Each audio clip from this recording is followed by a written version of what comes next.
시청자 여러분 안녕하십니까. 토요일 뉴스와이드입니다. 네, 총선을 이제 60여일 앞두고 정치권이 굉장히 분주하게 돌아가고 있는데요. 한 주간 있었던 정치권 소식 네 분 모시고 자세히 짚어보도록 하겠습니다. 송영훈 국민의힘 법률자문위원, 차재원 부산가톨릭대 특임교수, 최수영 전 대통령직 인수위 전문위원, 한민수 더불어민주당 대변인과 함께합니다. 어서 오세요. 안녕하십니까. 네, 안녕하십니까.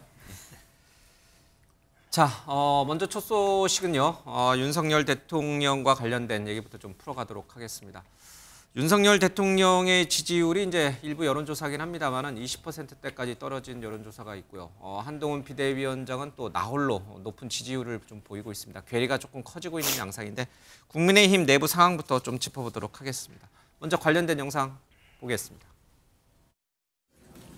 말씀드렸다시피 저희는 국민을 위해서 정치를 하는 사람들이고 그건 국민의 평가에 여러 가지 양태로 나오는 것이지 않습니까? 거기에 대해서는 제가 평가할 문제는 아닙니다. 더 열심히 더 잘하겠다는 말씀드립니다.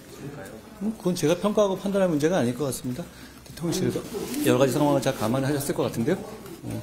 똑같은 답변을 드리게 되는데 저는 충분히 제 입장을 선명하게 밝혔다고 생각합니다. 또 그 법무장관으로서 또 그런 활동을 하는 것이 그 윤석열 정부 전체를 위해서 그 바람직한 거죠. 지금 와서 보면은 아주 주도 면밀한 그랜드 플랜이 서서 그 그랜드 플랜이 실행되는 단계로 계속 과정을 밟아 나가고 있었던 거죠. 뭐를 내라 신평. 남편 넥타이 하나 사면 그 사람 것 하나 더 사고 지성으로 보살폈는데 그렇게 20년 쌓인 끈끈한 정 한 칼에 끊어버릴 줄 어찌 짐작조차 했으니. 선동에 지금 속아가지고 대통령 부인이 이 뇌물을 받았다. 그런 식으로 변질돼가지고 그것이 이 하나의 상징처럼 KBS와의 대담을 가지신다는 아마 그런 식으로 해명을 하시지 않겠습니까? 김건희 여사가 직접 하시기에는 좀 부담이 있죠. 또 하나의 또 발목을 잡힐 우려가 있지 않을까. 예, 윤석열 대통령 또 한동훈 비대위원장 얘기를 먼저 좀 해야 될 것 같습니다. 지난번 한번 이제 갈등 충돌이 있고 난 이후에 이제 잘 봉합이 됐고 두 사람이 안정적으로 여야 국정 운영을 끌고 갈 것이다. 이제 이런 기대감이 좀 있습니다. 물론 지금 이제 보셨듯이 심평 변호사 같은 분은 조금은 이제 아직은 양쪽의 균열이 좀 있다라고 좀 보시는 것 같아요. 근데 이런 것들이 지지율에서 드러나니까 이게 조금 얘기를 하고 갈 수밖에 없습니다. 대통령이 지지율은 떨어지는데 한동훈 비대위원장의 이재명 대표와의 양자 대결 지지율도 마찬가지고 이건 조금 공고하게 자꾸 올라가는 추세가 있습니다. 이 괴리 현상은 왜 발생한다고 보십니까? 그렇습니다. 사실 지금 우리가 주목해야 될 지점 하나는 한동훈 위원장의 말하자면 이제 높은 국민 지지도 호감도와 대통령 국정 운영 지지도와의 괴리 사이. 그다음에 또 하나는 이제 국민의힘의 정당 지지도와도 약간 괴리가 있거든요. 말하자면 이 부조화 현상의 디커플링이라고 이제 흔히들 표현하는데 이 부조화 현상을 어떻게 해결하느냐. 저는 이게 굉장히 중요한 대목이라고 봅니다. 그러니까 이런 부분들이 2월 말까지라든가 D-40 정도가 되겠죠. 까지 해소가 안 된다 그러면은 사실은 그러면은 한동훈 위원장의 간판으로 총선을 치르겠다는 여권의 전략이 약간 말하자면은 좀 틀을 수도 있다라는 생각이 들어요. 왜냐하면 그렇게 된다 그러면 한동훈 위원장의 간판으로 치르긴 하는데 이게 국민의힘 지지도로 이어지지 않는다. 이 문제는 결국 총선 공천장은 국민의힘의 대표직인 도장을 받아가지고 결국은 이제 그 얼굴로 치르는 건데 그렇다면은 한동훈 위원장이 꺼내든 이제 이른바 정치개혁이라든가 그다음에 미래에 대한 어젠다보다는 오히려 지금 국정 지지율이 지금 20%대라면은 이게 대통령의 정권 심판론으로 갈 수가 있기 때문에 이 부조화 현상을 2월 말까지 한동훈 위원장이 어떻게 해소하느냐. 저는 제가 굳이 말씀을 드린다면은 말하자면 한동훈 위원장의 리더십이 아직은 국민의힘에 체감적으로 녹아들고 있지 않다. 그것을 국민들이 동의해주고 있지 않다는 부분이거든요. 그러니까 한동훈 위원장이 꺼내든 정치 전략, 어젠다 이런 말하자면 시대 정신 이런 말하자면 총선 전략들이 국민의힘과 거의 연동되지 않는다는 이 점은 좀 뼈아플 수 있기 때문에 빨리 그러니까 국민의힘이 한동훈 위원장이 꺼내던 메시지라든가 그다음에 총선 컨셉, 그다음에 프레이밍 이런 것들을 빨리 국민의힘 것으로 이렇게 체화시키는 그런 동조화 현상을 좀 보여줘야 되는데 그것이 어쨌든 설이 있는 2월 말까지는 이루어져야 된다. 그렇지 않으면은 이 괴리가 상당 부분 한동훈 위원장에게 부담이 될 수도 있기 때문에 빨리 저는 이 말하자면 두 현상의 동조화 현상이 좀 필요하다라고 봅니다. 그러면 지금 윤 대통령의 지지율과 국민의힘 지지율은 동조화 현상을 보이고 있는데 나홀로 한동훈 비대위원장의 지지율만 나홀로 동떨어져서 괴리 현상을 보이고 있다 이런 뜻인 거죠? 그러니까 그건 아니고 대통령의 국정 지지율은 지금 꾸준히 사실은 어찌 보면 추세적으로 보면 약간 하락세였는데 예. 네. 국민의힘은 답보 상태라는 거예요. 한동훈 위원장 상승세인데 국민의힘도 같이 상승세를 해줘야 되는데 그럼 세 개가 다 따로따로 노는 거예요? 약간 지금 그런 지점이죠. 그러니까 그 대통령 국정 지지는 조금 떨어지고 한동훈 위원장 올라가고 국민의힘은 답보 상태 이렇게 보는 게 맞을 것 같아요.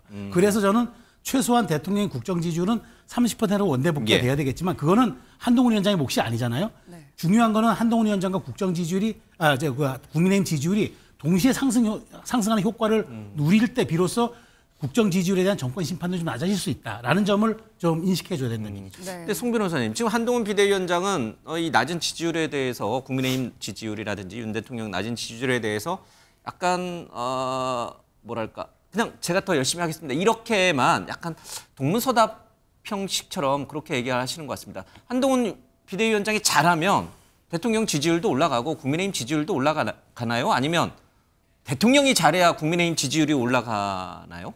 일단은 저희가 더 잘하겠다고 하는 거는 동문서답이 아니고 정답이죠. 당연히 여당은 정부를 잘 뒷받침하기 위해서 더 잘해야 되는 거고요. 지금 예. 대통령의 지지율도 낮고 당의 지지율도 낮은 상태에서는 더 잘하겠습니다가 당연히 정답입니다. 앞으로의 전망에 대해서 좀 말씀을 드리면은 지금 대통령의 그 직무수행 긍정률이 낮다고 해서 이게 총선 결과까지 그렇게 될 것인가 저는 좀 생각이 달라요. 왜냐면은 그 2012년에 이제 박근혜 비대위 때 사례를 보면 지금 2월 1주차 아닙니까? 2012년에 2월 1주차 여론조사를 제가 찾아봤습니다. 한국갤럽이 2012년 1월 30일부터 2월 3일까지 그때 조사한 걸 보면은 자체 조사인데 그때 이명박 대통령의 직무수행 긍정률은 22%였어요. 네. 지금보다 훨씬 낮아요. 그리고 예. 그때는 여대 야소에서 22%였는데 지금은 여소 야대여서 사실은 정부가 단독으로 할 수 있는 게 매우 제한적이지 않습니까? 그런 상황에서도 29%이기 때문에 그때는 박근혜 비대위가 새로운 비전을 제시하고 선거를 전망 투표화해서 총선 승리에 성공했지 않습니까? 예. 지금 한동훈 비대위도 선거를 일정 부분 전망 투표화하는 작업들을 하고 있죠. 정치개혁 이슈를 선명하게 내걸어서 이슈를 주도한다든가 또 인물에 있어서도 86 운동권 대 경제 전문가 이런 새로운 인물을 내세운다든가. 그래서 2월 한 달은 이제 공천의 시간인데 예. 그 공천의 시간이 지나서 인물 이슈 구도 중에서 당이 스스로 해결할 수 있는 인물과 이슈가 어느 정도 좀 정리가 되면 예. 제가 지난번에도 이제 그 당 대표의 어떤 그 호감도는 경기 선행 지수 같은 거다 말씀을 드렸는데 결국은 3월쯤 되면은 그 선행하는 게 이제 동조화되는 게 따라올 거라고 생각합니다. 한동훈 비대위원장의 지지율만큼이나 당 지지율도 같이 올라갈 거다 이렇게 그렇죠. 보시는 거예요. 네. 네. 최근 윤석열 대통령의 지지율이 떨어진 이유 중에 하나로 꼽히는 게 바로 김건희 여사의 명품백 의혹일 텐데요. 대통령이 조만간 입장을 밝힐 것으로 보입니다. 이제 방송사 대담을 통해서 입장을 보일 것 같은데 어떤 의견이 나오면은 좀 지지율 반전이 될 수 있을 거라고 보십니까? 저는 뭐 쉽지는 않을 거라고 일단 봅니다. 왜냐하면 수위에 따라서 우리 국민들이 반응하시는 거 좀 다를 수 있어요. 예를 들어 대통령께서 일단 그것보다도 네. 먼저 저는 형식에서 제가 얼마 전에 식당 가서 식사를 하는데 이런 얘기들이 제가 기자들로 식사를 하다 보니까 자연스럽게 나왔습니다. 예. 엊그제 가다 보니까 식당 주인 그 여주인께서 갑자기 미리 녹화한다면서요. 네. 이러면서 아주 시큰둥한 반응을 보이시더라고요. 예전에 문재인 전 대통령도 녹화 형식으로 대담하지 대담이 않았습니까? 할 수는 있습니다. 네. 하지만 지금은 국민들이 보면은 대통령께서 2년이 다 되시는데 집권하신 지. 근데 100일 기자회견 외에는 국민들한테 정말 듣고 싶은 얘기를 한 번도 해주신 적이 없어요. 지난해 신년 기자회견도 특정한 보수 매체 한 곳에다가 인터뷰를 하지 않았습니까? 예. 그런데 이번에는 정말 국민들이 많이 바라고 계시잖아요. 도대체 네. 우리 삶이 나아질 건지, 우리 한반도가 평화가 위기라고 하는데 대통령은 어떤 생각으로 관리해 나갈 것인지 이런 걸 듣고 싶어 합니다. 네. 그걸 물어보는 게 뭐 우리 기자들입니다. 저도 전직 기자니까요. 예. 기자들이 묻고 국민을 대신에 묻는 겁니다. 네. 그거에 대해서 대통령께서는 정말 좀 표현이 그렇습니다. 약속대로는 하지 않고 허심탄회하게 얘기를 하는 겁니다. 근데 지금은 특정 방송사를 한 곳만 가지고 신년 기자회견을 하지 않고 네. 패싱을 하고 하겠다. 근데 거기를 또 사전에 한 3, 4일 전에 녹화를 하겠다. 네. 그럼 녹화를 해가지고 어떤 민감한 발언을 한 다음에 그러면 그거를 좀 주워 담거나 새로 뭐 이렇게 촬영하기 위해서 하는 겁니까? 이건 의심할 거예요, 국민들께서.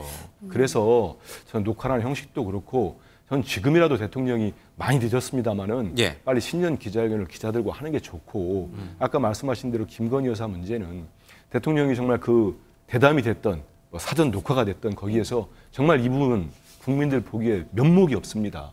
내가 공정과 상식 얘기한 사람으로서 내 아내의 문제 이거는 국민들께 고개를 들 면목이 없다. 죄송합니다. 이렇게 정말 진솔하게 사과를 하고 하면 국민들이 좀 움직일 수 있다고 봅니다. 거기에 플러스가 필요하죠. 수사를 받게 하겠습니다. 이거는 그냥 사과로 끝날 문제가 아니라는 국민 지적에 대해서 여론이 그렇게 나오지 않습니까? 압도적으로. 그거 받아들이겠습니다. 대통령께서는 지난해 강수호 구청장 보궐선거 참패 후에 이런 말씀하셨어요. 네. 우리 국민은 늘 무조건 옳다. 이 말씀하지 않았습니까? 네. 그러면 이런 여론 지형이 나오면 받아들이셔야죠. 그런데 만약에 정말 여권에서 계속적으로 지금 주장하는 것처럼 이거는 몰카 공작이었다. 내 아내가 몰카 공작에 당했다. 저는 그런 식의 저는 나오지 않을 거라고 기대합니다만은 만에 하나도 그런 말씀을 대통령 입에서 우리 국민들이 듣는다면은 상당히 큰 실망을 하고 분노로 이어지지 않을까 하는 생각합니다. 두 가지를 얘기해 주셨는데요. 일단 형식을 먼저 짚어주셨어요. 왜 기자회견 형식이 아니라 사전 녹화의 방송대담 형식을 택했을까 하는 부분. 그리고 입장 표명에는 사과에다가 뭐 더 나아가서 수사까지도 얘기를 해야 된다. 말씀을 해주셨는데 차재원 교수님께서는 어떻게 생각하세요? 뭐 저도 같은 생각인데요. 앞시 우리 앵커께서 말씀하시기를 과거에 문재인 대통령도 사전 녹화했다고 하는데 제가 알기로는 그때 실시간 방송을 했고요. 그때 당시 KBS 여성 앵커가 문재인 대통령에게 좀 껄끄러운 질문을 하는 바람에 그 때문에 엄청나게 비난을 뭐 받고 그래서 상당한 또 여러 가지 문제가 있었던 적이 있었는데 다른 방송사와도 또 사전 인터뷰 형식으로 한 적이 있지 않습니까? 아니 지금 KBS하고 지금 이야기를 하시니까 그리고 또 앉아니까 지금 과거 문재인 전 대통령은 사실은 해마다 기자회견을 했거든요. 그런데 지금 기자회견 안 하고 지금 그걸 대신해서 하는 형식이라는 것 자체가 좀 제가 생각했을 때는 말이 안 된다는 생각이 드는 것이고 무엇보다도 대통령이 지금 100일 기자회견 이후에는 기자로부터 질문을 받고 있지 않잖아요. 사실은 기자들의 질문이 개인의 질문이 아니고 국민들이 알고 싶어하는 이야기인데 사실 이런 식의 대담 형식 자체가 정작 국민들이 듣고 싶은 말보다는 정말 대통령이 하고 싶은 이야기만 하는 거 아닐까라는 의구심을 자아낸다는 것이죠. 그렇다고 한다면 저는 사실 지금 KBS 기자회견까지 간담회가 잡혔다고 하더라도 저는 설 이후라도 저는 기자들에게 지금 기자들이 궁금한 것이 국민들이 궁금한 것이라고 한다면 정말 궁금한 것이 많잖아요. 지금 그런 부분들에 대해서 허심탄회한 질의를 저는 받아야 된다는 생각이 들고 그리고 김건희 여사와 관련된 부분과 관련해서도 저는 자초 지종을 통해서 상황에 대한 설명을 분명히 해야 된다. 왜 이런 일들이 벌어졌는지에 대한 이야기를 본인의 육성으로 직접 할 필요가 있는 것이고 그와 아울러서 어쨌든 뭐 함정 취재든 몰카든 정치 공작이든 대통령 부인이 부적절한 처신을 한 거로 삐친 건 사실이잖아요. 이 부분에 대해서는 이 유감과 그러니까 이 일종의 사과 더 나아가서는 재발방지책이라고 한다면 예를 들면 특별감찰관을 임명한다든지 제2부속실을 설치한다든지 부분 더 나아가서는 지금 실정법 위반에 대한 논란이 있는 만큼 관할 부처인 국민권익위의 조사를 내가 자청하겠다는 그 정도의 이야기는 나와야 되지 않을까. 그래야만 앞서 이야기했던 한동훈 비대위원장 인기가 지금 많이 올랐다고 하는데 계속적으로 상승적 탄력을 받으면서 아까 비동기화 말씀하셨죠. 디카플링 이야기했는데 카플링으로 이게 당의 지지도 올라갈 수 있다. 저는 그렇게 봅니다. 지금 말씀해 주신 부분들이 대통령 입장 표명에 포함이 될까요? 이게 제대로 해명을 하지 않는다면 송영훈 의원님 제대로 해명이 되지 않는다면 오히려 대담 후에 역효과가 날 수도 있다 이런 우려도 나오고 있는데요. 아마 대통령실에서 그동안에 여론 수렴을 많이 했을 거고요. 저는 이제 내일 녹화되는 대담에서 크게 세 가지 원칙을 기억을 하시면 문제가 없을 거라고 생각합니다. 일단은 정치는 하고 싶은 말을 하는 게 아니고 해야 하는 말을 해야죠. 지금 상황에서는 이제 여론 지형을 봤을 때 해야 하는 말이 뭔지는 어느 정도 윤곽이 나와 있는 것 같고요. 그다음에 두 번째는 정치는 내가 할 말과 남이 해줘야 되는 말을 구분해야 됩니다. 아마 그런 부분도 대통령실에서 충분히 판단하고 있을 거라고 생각합니다. 그다음 마지막 세 번째는 대통령은 퇴임하는 순간까지 정치를 하셔야 되는 존재죠. 그것도 가장 높은 수준의 정치를 하셔야 되는 그런 위치에 있습니다. 이 세 가지 원칙에 부합하는 말씀들을 하시면 아마 국민들께서 그걸 보고 판단하실 거라고 생각합니다. 그러면 말씀하신 뭐 수사를 촉구한다라든지 그런 부분도 포함이 돼야 된다고 보시나요? 될 거라고 보시나요? 글쎄요. 근데 수사는 지난번에도 저희가 이 얘기를 나눴습니다만 청탁금지법에 사실 공직자의 배우자가 뭘 받았을 때 그걸 처벌하는 조항이 없습니다. 김건희 여사를 어떻게 수사합니까? 수사 얘기가 나왔으니까 제가 참 이 말씀 안 드리려고 했는데 지금 이게 고발 사건이라고 벌써 수사당국이 경찰인지 검찰이 수사를 들어갔는데 이 디올백을 전달한 목사 있지 않습니까? 주거 침입 혐의로 수사를 한답니다. 변호사시니까 그게 맞다고 보십니까? 이미 카톡을 통해서 자꾸 청탁금지법 말씀을 하시니까 카톡을 통해 가지고 가기 전에 그 최 목사라는 분이 뭐 저는 일면식도 없습니다. 카톡을 통해 이런 백을 올려놓고 시간을 조율하고 여사께서 며칠 됩니까? 아니 세상에 어느 도둑이 주거 침입할 때 주인에게 물어보고 갑니까? 그 집에 몇 시에 가겠다고. 그래서 지금 저는 대통령을 위해서라도 배우자 김건희 여사 문제는 국민들이 원하는 답을 해야 됩니다. 저는 한동훈 위원장 자꾸 지지율 말씀하시는데 저는 그게 동의하지 않아요. 지금 대통령 20% 내려왔는데 한동훈 위원장 차기 지도자로서는 23% 나온 것 같습니다. 그 같은 조사에. 그렇게 전 높다고 보지 않는데 왜냐하면 결국 대통령 좋아하시는 분들만 뭉쳐있다고 봅니다. 근데 한동훈 위원장 지금 대통령 만나고 딱 온 뒤로 김건희 여사의 김자도 못 꺼내고 있습니다. 그러면서 국민 눈높이 얘기를 한두 번 했다가 지금은 제가 사과라고 얘기한 적이 있습니까? 이러고 있습니다. 그런 상황에서 우리 국민들이 얼마나 더 한동훈 비대위원장에 대한 지지를 보낼까 저는 상당히 의심스럽습니다. 네, 차 교수님. 예, 아까 지금 그러니까 공직자의 배우자가 받은 부분은 부정경사 건의법에 의해서 그러니까 일종의 법에 저촉되지 않는다고 말씀하셨는데 변호사께서 말씀하셨지만 제가 아는 법률 상식으로는요 공직자의 배우자가 1회 300만 원 이상의 금품을 받을 경우에는 그것이 직무와 관련 있는지 없는지를 따져야 돼요. 따져서 그것이 맞다고 하면 배우자의 그러니까 공직자의 배우자도 처벌을 받게 되어 있고요. 그 사실을 안 공직자는 그날 당장 바로 돌려줘야 되고 그것을 갖다가 돌려줘야 할 의무가 있습니다. 그걸 이행하지 않았을 때는 공직자도 처벌을 받도록 되어 있는 걸로 되어 있기 때문에 사실 그래서 제가 아까 국민권익위를 이야기했던 이유가 과연 이 지금 명품백을 받은 부분이 예를 들면 직무수행과 관련된 남편의 배우자의 직무수행과 관련된 부분인지 아닌지를 따져봐야 되기 때문에 먼저 그래서 국민권익위에 지금 조사를 해야 된다는 것이고요. 바로 이 때문에 국민권익위에 지금 시민단체들이 지금 이 부분에 조사를 의뢰를 해놨는데 그 부분에 대해서 국민권익위가 얼마 전 위원장이 국회에 나와서 계속 말을 돌리면서 제대로 된 말을 안 하고 있었잖아요. 이런 부분들이 상당히 국민들이 분노한다는 것이죠. 팩트체크가 조금 필요할 것 같아요. 일단 국민권익위는 1월 3주차에 이미 이 문제에 대해서 입장을 밝혔습니다. 신고인 조사를 했다라고 밝혔고 사실은 우리 차 교수님께서 2주 전에 이 방송에서 국민권익위는 왜 조사를 하고 있지 않냐라고 하셨는데 이미 그 전에 사실은 신고인 조사를 했다고 밝혔어요. 우리가 고소나 고발을 해도 고소인 조사, 고발인 조사를 먼저 하고 그다음에 피고소인이나 피고발인 조사를 하거든요. 그게 순서입니다. 그러니까 신고인 조사를 했으니까 앞으로 법과 절차에 따라서 진행이 될 거라고 보고요. 그다음에 지금 한동훈 비대위원장 같은 경우에 말을 못 꺼내는 게 아니고 지금은 대통령실이 메시지를 조율하고 판단하는 시간입니다. 그걸 위해서 시간을 드린 거고 그때까지는 계속 어떻게 해라 이렇게 당해서 종용하듯이 할 것이 아니고 일단은 대통령실에 공을 넘겼으니까 기다려봐야죠. 저도 제가 드릴 말씀 한 대변인께서 왜 이거 경찰이 주거 침입으로 하느냐 얘기를 하는데 아니 주거 침입으로 조사하다가 혐의 없으면 안 하면 됩니다. 그러니까 경찰은 다양하게 혐의를 열어놓고 보다가 안 하면 돼요. 그러니까 혐의 없으면 종결하면 되는 거예요. 그런데 중요한 건 그렇다고 해서 이 사건의 본질이 몰카공작 아닙니까? 정말 말하자면 그때 사전에 알려준 것도 함정에 빠뜨리려고 미리 고지하고 했던 거 아닙니까? 자, 그래서 보다 중요하게 봐야 될 것은 그 사건이 벌어진 게 2021년 9월인데 1년 4개월을 묵히다가 갑자기 대통령 여사 영부인에 대한 그 도이치모터스 특검법이 나올 그 무렵에 이걸 공개합니다. 자, 그렇다면 이거는 명백하게 그 당시에 정말 국민의 알 권리와 공익적 차원에서 했으면 그때 까발리면 될 일이지. 왜 이거 1년 4개월을 묵힙니까? 그러다가 왜 그 특정한 시기에 맞춰가지고 이걸 여론 작업을 합니까? 그러니까 저는 그럼에도 불구하고 한동훈 위원장이 이렇게 얘기하는 거는 자꾸 얘기해봐야 동호 반복이라는 거예요. 국민이 걱정할 만한 부분이 있었고 이 문제에 대한 처리는 국민의 눈높이에서 볼 문제다. 그러니까 공을 용산으로 넘기고 최종적인 아마 최종 상태, 대통령의 언급은 최종 상태니까 최종 상태를 7일 날쯤 방송에서 언급하겠다는 거잖아요. 그러니까 그걸 지켜보면 될 일인데 마치 이 문제는 그러니까 아주 악랄하고 그 파렴치한 몰카 공작이 싹 빼고 마치 경찰이 무슨 주거 침입으로 조사하는 걸 희화화하는 것처럼 보여서 제가 그럼에도 불구하고 경찰이 건 알아서 할 문제지만 혐의 없으면 하면 될 문제죠. 그런데 중요한 거는 바로 이 몰카 공작이 어쨌든 원인이었고 근원이었다. 이 점은 좀 명백하다는 거죠. 그렇습니다.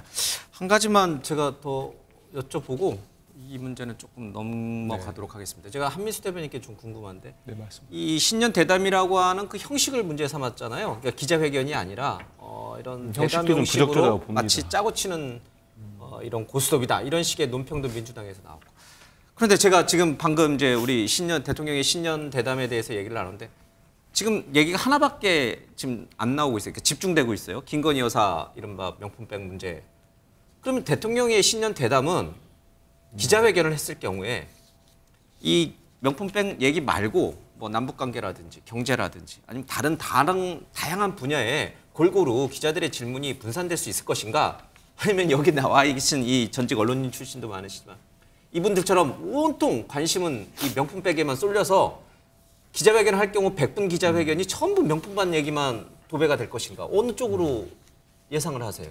우리 김 앵커도 기자 아니십니까? 예. 그러지 않더라고요. 얼마 전에 1월 31일 날 기자들이 골고루 질문할 거라고 하더라고요. 1월 31일 날 예. 이재명 대표가 신년 기자회견을 했습니다. 저희들이 늦어진 이유가 대통령께서 이번에는 하시겠지 하고 그래도 대통령이 먼저 하시는 게 맞다 싶어 저희들이 시기를 계속 늦추고도 있었습니다. 예. 물론 뭐 대표에 대한 정치 테러도 있었습니다만.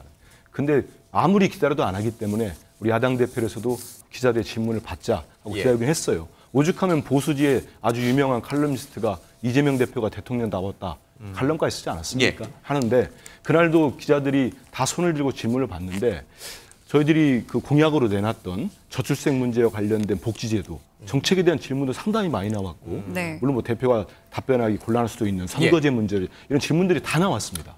그래서 예. 저는 이번에 대통령께서 신년 기자회견이 정말 필요하다고 하는 이유는요. 제가 볼 때는 아무리 프레임을 무슨 이재명 대 한동훈 바꾸려고 시도해도 저는 실패할 거라고 봅니다. 왜냐? 우리 국민들이 너무 먹고 살기가 힘들어요. 알겠습니다. 결국은 먹고 사는 문제가 이번 총선의 시대정신이고 윤석열 정권에 대한 심판 선거가 시대정신이라고 봅니다. 그러면 많은 기자들이 손을 들고 물어볼 겁니다. 대통령님, 지난해 우리 이렇게 힘들었는데 올해는 좀 나아질 겁니까? 알겠습니다. 경제 정책은 얘기 뭡니까? 말고 다른 다양한 그럼요. 분야에 대해서 기자들이 질문 다 골고루 나옵니다. 나눠서 할 것이다. 다 나오고 한 기자와 조율된 질문이 아닌 손들고 어느 기자도 명품백 문제가 미진하면 또 물어볼 수 있습니다. 네. 그렇기 때문에 대통령은 그 모든 것을 정말 날 것으로 예, 우리 예. 국민들께 보여드려야 된다. 그게 의무자 책무입니다. 네. 이게 반론이나 반박하실 아니, 한마디만 짧게만 진짜 딱 듣고 말씀드리면 가겠습니다. 이재명 대표의 기자회견도 사실 알맹이가 없긴 마찬가지였죠. 출생 기본소득 말씀하셨는데 얼마를 준다는 거 끝까지 얘기를 안 했어요. 그리고 선거제도에 대해서도 지금 오늘이면 총선 67일 남았는데 아직도 병립병인지 연동형인지 결정을 못 하지 않았습니까? 네. 비판하시기 전에 대통령한테 한번 촉구 한번 하세요. 알겠습니다. 신년 기자회견도 해보세요. 다음 주에 이제 만약 이제 하게 되면 방송에서 이제 또 평가를 해야겠죠. 그렇죠? 네. 대담을 하게 되면 그때 조금 더 형식이라든지 내용 문제에 대해서 또 얘기를 나눠보도록.